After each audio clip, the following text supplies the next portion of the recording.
हरे कृष्णा। सभी का स्वागत है। भगवत गीता का सुंदर पाठ आप श्रवण कर रहे हैं। श्री कृष्ण के द्वारा ये ज्ञान दिया जा रहा है क्योंकि श्रीमद् भगवत गीता भगवान के द्वारा बोला गया एक गीत है। तो भगवान इस अध्याय में जो 14वां अध्याय चल रहा है जिसका शीर्षक है प्रकृति के 3 गुण, इसमें भगवान सतोगुण, रजोगुण, तमोगुण के बारे में बारी बारी से बार बार बता रहे हैं कि कौन से गुण के कौन से लक्षण होते हैं। कल भगवान ने इस एपिसोड के पूरा होने तक बोला था, श्लोक नंबर 11 तक भगवान ने बताया कि जो सतोगुण है उसके लक्षण कैसे प्रकट होंगे।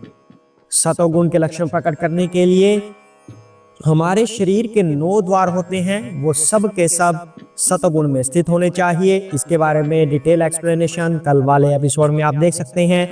आज भगवान रजोगुण और तमोगुण के लक्षण बताएंगे कैसे होते हैं। उससे पहले हम भगवान की वंदना करते हैं, उनका आशीर्वाद प्राप्त करेंगे। आप भी साथ में भगवान की वंदना कीजिए। हरे कृष्णा। ओम ज्ञानतिमिरान्धस्य ज्ञानाञ्जनशलाकया चक्षुरोन्मीलितं येन तस्मै श्री गुरुवे नमः। श्री कृष्ण चैतन्य प्रभु नित्यानंद श्री अद्वैत गदाधर श्रीवासादि गौर भक्त वृंदा। हरे कृष्णा कृष्ण कृष्ण हरे हरे, हरे राम राम राम हरे हरे। हरे कृष्णा। आइए पाठ को आगे बढ़ाते हैं। भगवान क्या कह रहे हैं। लोभ प्रवृत्ति आरंभः कर्मणामश्मस प्रियः रजसि एतानि जायन्ते विवृद्धे भर्तऋषभ। हरे कृष्णा। हे भरतवंशियों में प्रमुख, जब रजोगुण में वृद्धि हो जाती है तो अत्यधिक आसक्ति, सकाम कर्म, गहन उद्यम तथा अनियंत्रित इच्छा एवं लालसा के लक्षण प्रकट होते हैं। भगवान बता रहे हैं जिस व्यक्ति के अंदर रजोगुण होगा उसमें अटैचमेंट बहुत ज्यादा होगी। मटीरियल अटैचमेंट, भौतिक रूप से आसक्ति, पदार्थ के प्रति आसक्ति। मेरा घर, मेरा धन, मेरी कार, मेरी गाड़ी, मेरा ये, मेरा वो। उसके अंदर दिन रात परिश्रम करने की भावना होगी कि मेरे पास अभी 200 गज के प्लॉट में घर है, मुझे बंगला बनाना है या 400 गज में कन्वर्ट करना है इसको। तो ये उद्देश्य मैं 2 साल का ले लेता हूँ। 2 साल तो मुझे कड़ी मेहनत करनी होगी। मुझे मारुति कार में नहीं घूमना, मुझे तो बड़ी कार चाहिए। तो अगले साल मुझे बड़ी कार चाहिए। मेहनत बहुत होगी। दिन रात इस मेहनत में इंसान लगा रहता है, उसको अपने इस भोग विलास के अतिरिक्त और कुछ दिखता ही नहीं। मेहनत मेहनत मेहनत, ये करना है, वो करना है, वो करना है, सिर्फ इसी में लगा रहेगा। भक्ति तो गायब। तो भगवान लक्षण बता रहे हैं रजोगुण के कि वह हर समय आसक्ति में रहेगा, नई नई चीजें करने की कोशिश करेगा कि मैं इसमें मेहनत करूं तो मेरा धन इतना बढ़ जाएगा, इतना करूं तो इससे ये हो जाएगा। अनियंत्रित इच्छा, जिसका कोई नियंत्रण ही नहीं है इच्छाओं पर। अगर कोई कहे कि नहीं जी हम तो संतुष्ट हैं, हमें तो कुछ चाहिए नहीं, बस परमात्मा दे रहा है, नहीं जी नहीं। अनियंत्रित इच्छाएं जिसकी होंगी तो समझ लेना कि वह रजोगुण में स्थित है। हरे कृष्णा। आगे भगवान कह रहे हैं अप्रकाश प्रवृत्ति च प्रमादः मोह एव च तमसि एतानि जायन्ते विवृद्धे कुरु नंदन। हरे कृष्णा।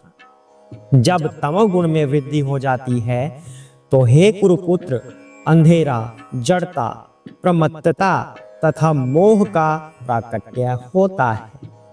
अब भगवान तमोगुण वाले के बारे में बता रहे हैं। जिस व्यक्ति के अंदर तमोगुण होगा वह कैसे लक्षण में दिखेगा। सबसे पहले भगवान कह रहे हैं कि हे कुरुपुत्र, अंधेरा होगा उसके सामने, हर चीजें उसे अंधेरे जैसी दिखेंगी, डार्क दिखेंगी। जड़ता मतलब स्थिर रहेगा, उसे पता ही नहीं कहां पर क्या हो रहा है। आलस्य से युक्त होता है ना वो, तो जड़ ऐसा बैठा है। कोई कुछ समझाएगा उसे भगवान के बारे में, कुछ और समझाएगा, ऐसे बैठा रहेगा। हाँ, क्या क्या कहा था आपने, अभी क्या कहा था, समझ नहीं आया मुझे, दोबारा समझाइए। उसे कुछ समझ नहीं आएगा। एक बार छोड़िए, 2 बार, 10 बार, 20 बार कुछ समझा लीजिए, उसे भगवान की बातें कभी समझ आएंगी ही नहीं। जड़ता होगा, निष्क्रिय जैसा वह होगा। और भगवान कहते हैं प्रमत्तता, मतलब इंटॉक्सिकेशन, किसी चीज के प्रति गुस्सा, सनक।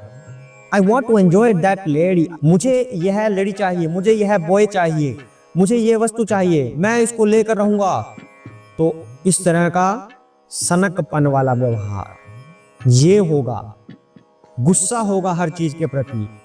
आगे भगवान कहते हैं मोह, ये वस्तु मेरी है, ये गाड़ी मेरी है, ये घर मेरा है, ये चीज मेरी है, तुम इसके मालिक नहीं हो, ये मेरा है, मैं लेकर रहूंगा इसे।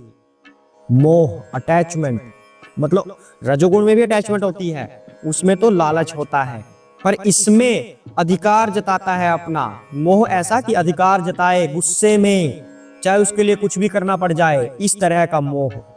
तो ये तमोगुण के लक्षण हैं। कल भी भगवान ने बताए थे तमोगुण के लक्षणों में आलस्य होगी, सनकपन होगा, नींद आएगी उसे ज्यादा।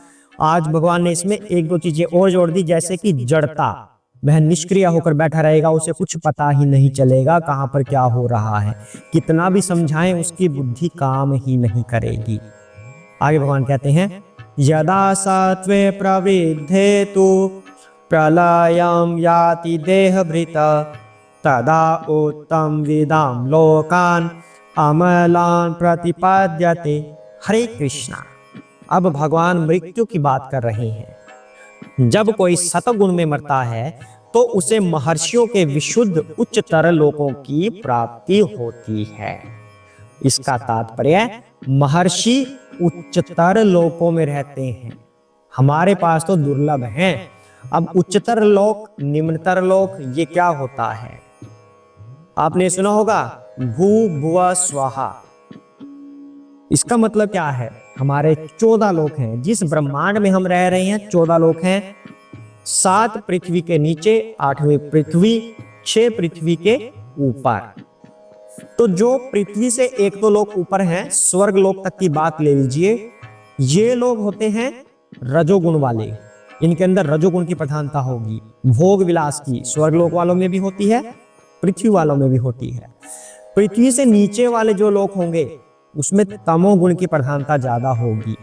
सूतल, अवतल, इस तरह करके नीचे 7 लोक हैं और उनके नीचे उसे बोला जाता है नरक। 28 तरह के अलग अलग नरक होते हैं जो ऑक्यूपाई होते हैं नीचे। तो निम्नतर लोक हो गए जिसमें तमोगुण की वृद्धि हो गई।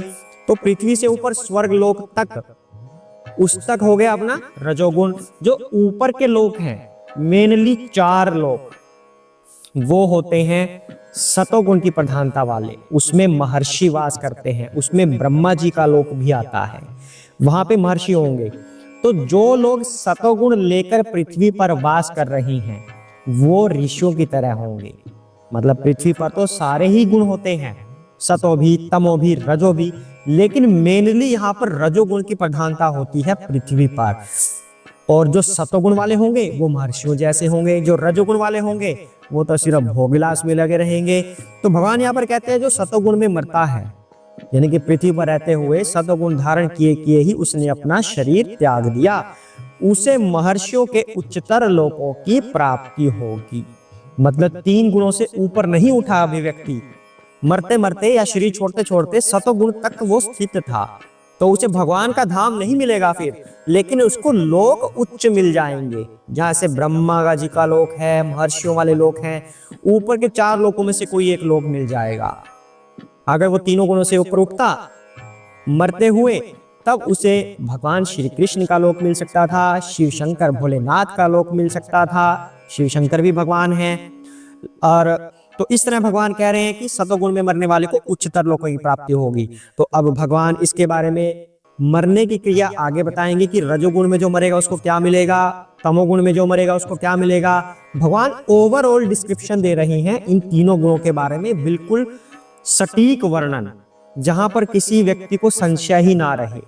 कि उसके अंदर लक्षण क्या होते हैं, उसके अंदर लक्षण क्या होते हैं, तीनों गुणों में क्या डिफरेंस है, तीनों गुणों में क्या गलत चीजें हैं, तीनों गुणों से ऊपर क्या होगा, तीन गुण कहाँ कहाँ पाए जाते हैं, ये सब वर्णन भगवान दे रहे हैं।